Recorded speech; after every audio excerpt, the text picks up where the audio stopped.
basically Ohio State had the arrogance to say, we've got 2 NFL tackles and we can leave them on an island. They can block Hutchinson and Ajabo, which made no sense to me because they got 3 NFL wide receivers who are making all the catches. Their tight end's great, Jeremy Ruckert, Ohio State. He'll be playing in the NFL too, but he caught 1 pass for like 2 yards. Keep him in. Let him help. Those 3 wide receivers are doing enough damage. You got to protect those 2 tackles. I want to see if Georgia, I got to think Kirby Smart went to his offensive line coach and said, can our tackles really handle those guys? And if they can't, I'm leaning on you to tell me, are they better than Ohio State's tackles? Because those guys are pretty good, but they couldn't handle them. Yeah, Will Anderson had 1 sack in the SEC title game. If Hutchinson has 1 sack, I'm, great.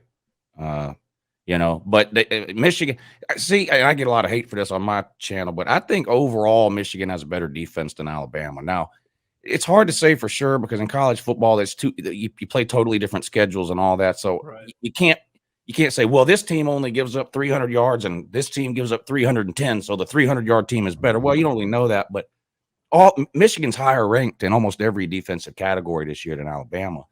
And obviously they got the 2 guys on the outside that are just unbelievable. We'll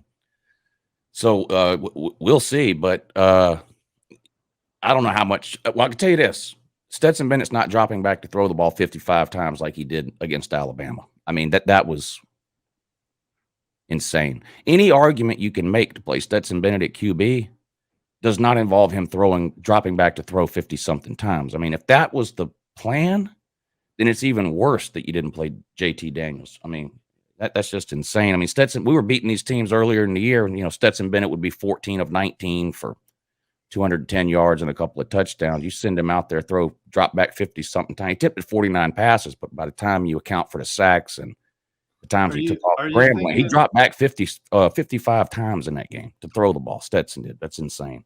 Won't be doing that against Michigan. Obviously, he's not a guy that you want throwing that much, or that, and that's just not Georgia's game plan, right? They want to run the ball. So are you thinking the game plan should try to be pounded in between the tackles? Are you trying to, do zone, a little zone stretch or something like that? What would you say the best game plan is against this defensive line and Michigan's, pretty dang good defense? I think in the first quarter, at least, Georgia's going to line up and just try to run right at them and see what they do. If Georgia's averaging 4 yards a carry at the end of the first quarter, and really, you could probably say the same thing for Michigan. Yeah, I mean, I don't expect McNamara to throw the ball 40 times. You're probably going to see 50 passes total in this game, maybe between both teams combined. I mean, whoever's able to run the ball, it just sounds cliche and old school, which is kind of weird. Georgia and Michigan both playing kind of old school football right now. Football from 10 years ago, pound the ball between the tackles, play action pass, a couple of QB scrambles here and there. But I think both teams are going to try to do the same thing, at least early. And, which defense can hold up, which offense maybe can break a big play early in the game. And maybe, I mean, that's what happened to Georgia against that. We got behind 14 to a team that can score, every time they snap the ball, and Kirby panicked, threw the game plan out the window and started slinging the ball around the rest of the game. Neither team wants to do that here. So we'll see. Yeah, I know as far as watching Georgia in the SEC championship game, you guys have a monster weapon. And I know George Pickens is a great athlete and Washington is a great athlete. But that tight end, I believe it's Brock Bowers, he was nobody in the Alabama linebackers, secondary could touch that guy. And he's a true freshman, right? Like, yeah. If I were Kirby Smart, obviously he's going to be run game number 1, but I would be targeting number 19 quite a bit in that game because I mean, he's top notch. I've yet to see much like him at the tight end position, especially as a true freshman. He's incredible. That would be a huge part of the game plan, would be to get Bowers the ball early and often. Yeah, I think so too. He's been probably our best and most consistent. Well, he's the leading receiver on the team. as a tight end, And in the SEC championship game, he was targeted 16 times. The wide receivers were targeted 17 times total. So they threw the ball to Brock almost as much as they threw it to every wide receiver combined, which I think that's a little too. You got to get the wide receivers the ball too, but Stetson kind of locked in on him. But for whatever reason, Georgia had a matchup advantage. I don't know what. I'm not an X's and O's guy. I'm just a fan. So I can't tell you what Bama was doing defensively or whatever, but obviously they were having a hard time finding a linebacker or a safety or anybody really that could man up on Bowers.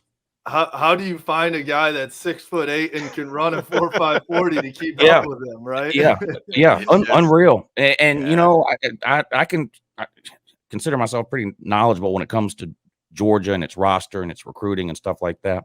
I had no clue who Brock Bowers was really until a week before the Clemson game, because you had the Eric Gilbert stuff went down and he was gone, and Darnell Washington got hurt in the preseason, and I was like, well, who's playing tight end? And I started seeing stuff pop up about this Brock Bowers kid, and I was like, great, relying on a true freshman, playing Clemson, and I didn't know Clemson was going to be as bad as they were, but and yet, so it started right away in week 1. I mean, I don't remember how many catches he had against Clemson, but it was pretty obvious right away that Georgia had something with Brock Bowers.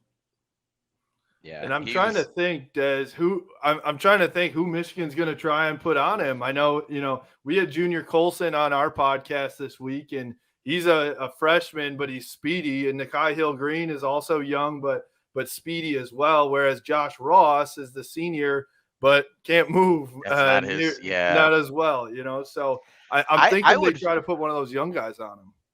Honestly, I would think, because when I look at the Big Ten championship, Dax Hill played a lot of that, Viper, kind of the overhang outside linebacker, whatever you want to call it. It has multiple names in different systems, but I would imagine you probably want, because in a game like this, when it's win or go home, and the win gets you to the national championship, you just have to put best on best. And I think inside, because that's probably where Bowers is going to be, I would imagine you probably want Dax Hill there, because number one, the pass game matchup, but also two, that's most times, wherever Bowers lines up, that's probably going to be the running strength as well. Right. And Dax Hill is solid in run support as well.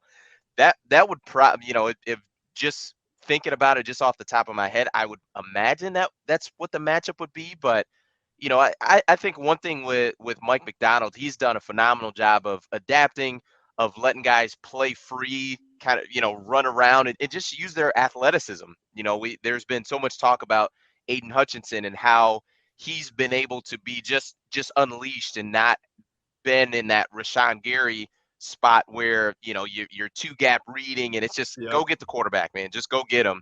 And I mean, you look at it now, and he's been one of the most dominant guys in college football, and potentially a number 1 pick in the NFL draft. So it'll be interesting to see. But I think that's the cool part of when you get to high level football with 2 teams ranked number 2 and 3 in the country at the end of the season. That's the cool part, is to see, are we going to be able to see a 5-star kid in Dax Hill and also a 5-star kid in Bowers go head to head and see who's better. That's the cool part here.